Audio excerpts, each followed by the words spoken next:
The solar system has 1 star, 8 planets, 5 dwarf planets, at least 290 moons, more than 1.3 million asteroids, and about 3,900 comets. It is located in an outer spiral arm of the Milky Way galaxy, called the Orion Arm, or Orion Spur. Our solar system orbits the center of the galaxy at about 515,000 miles per hour, 828,000 kilometers per hour.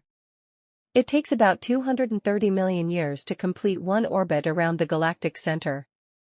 We call it the solar system because it is made up of our star, the Sun, and everything bound to it by gravity, the planets Mercury, Venus, Earth, Mars, Jupiter, Saturn, Uranus, and Neptune, dwarf planets Pluto, Ceres, Makemake, Haumea, and Eris, along with hundreds of moons, and millions of asteroids, comets, and meteoroids.